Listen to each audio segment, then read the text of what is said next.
Alright, what we're getting into next here is what we call slope.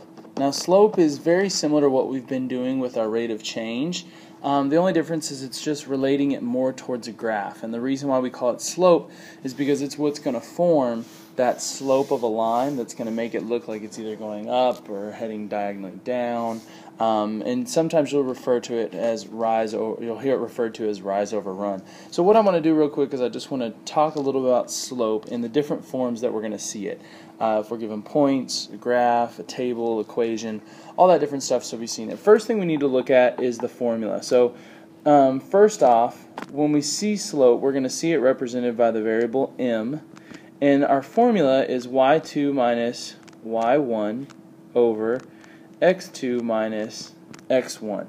Now, it looks a little crazy, but really all this is our delta y over delta x, just like we did with rate of change earlier. I'm trying to see how do my y's change and how do my x's change, and what is that going to give me for my rate of change, which in turn would be my slope of the line. So first example we're going to look at is, what if we have some points like right here? Well, let's take my formula, and I can say my second y, so these points right here are my second set of points and my first set of points. That's what I'm going to use for y1, y2, and x1 and x2. So when I'm setting this up, I'm going to say negative 6 minus a negative, minus 3, my y2 and my y1, and I'm going to put that over 2 minus negative 1. Okay, so now I'm ready to do my math here. So when I do negative 6 minus 3, that's going to give me negative 9. When I do 2 minus a negative, that's my keep, switch, that's really going to be like adding a positive, and that's going to give me 3. So now I need to reduce this down, because slope has to be in its most reduced form. I can divide both of these by 3, and that would give me negative 3 over 1, or just negative 3. Now this negative 3 over 1 right here is important, because if I was looking at a graph, that could tell me that my line will go down 3 and right 1, and then down 3 and then right 1, and that would kind of give me my line going down in the graph. And we'll see that here in just a second when I do my graph example. Okay, so that's real quick if they give us 2 points. So let's look at our graph now. Okay, when I have my graph here, there's a couple ways that you can do this. We can set it out first off by pulling off points if I want to. So all it takes is 2 points, just like we had. So I can use this 0, 0 right here in the middle. And I can also use right here, I have 6, 1.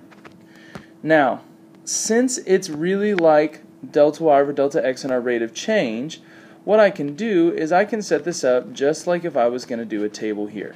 My delta y is plus 1, my delta x is plus 6, so that means that my delta y over delta x, or what could be my slope, would be 1/6. Now if I tested this out just to show you the same way, if I do y2 minus y1 divided by x2 minus x1, that's going to give me 1/6 as well. So that's where you see it's really just the same thing as when we found our rate of change. Now to show you what I meant, this slope tells me I'm going up 1 and right 6, and here on the graph we can see I go up 1 unit and then 1, 2, 3, 4, 5, 6 to the right. The negatives, it means it's going to look like it's going down. The graph, if you see here from left to right, it kind of looks like I'm heading up. That's why we have a positive. If it were going down, that would be my negative. So there's a graph example. Let's look real quick at what would happen if I was looking at a table. Now, if I was looking at a table, it's going to be very similar to what we did earlier, or what we did on this example when I just... Okay, looking at our table example, here we go. So on a table, I'm going to set it up, since my slope is just like my delta y over delta x, that's what I'm going to look for here. So I'm going to look for my delta y's. I'm going to find one to find it, a second one to check it. This is plus 6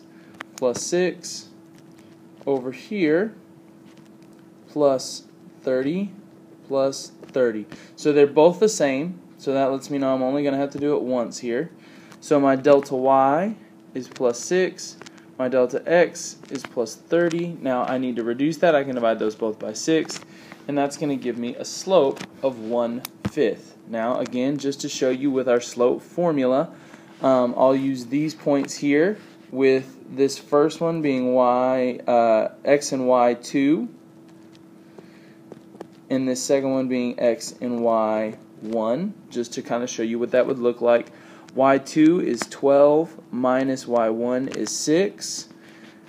x2 is 60 minus x1, which is 30.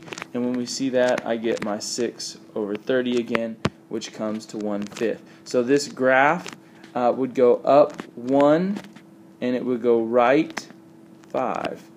That's how I would kind of graph that graph. But that slope is going to be 1/5.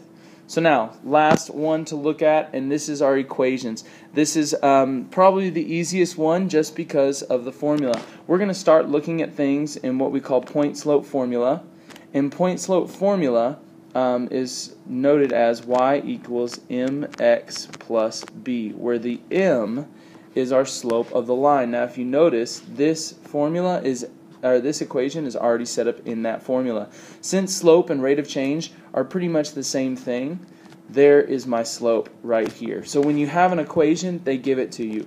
My slope would be -4. Now what this tells me is that I could also write this as -4 over 1 and not change my number, right? So that's going to tell me I would actually go down 4 and write 1 on a graph, and that's going to kind of give me a different look, because that has me going down 4, right 1, down 4, right 1. So that's going to give me a line that looks like it's sloping downwards right there. So that's a little bit about slope. We'll see it in different things, but if you already have a pretty good understanding of rate of change, you're going to be okay. If not, go back, check out the video on that, and that'll just give you an even more clear idea of how to find our slopes.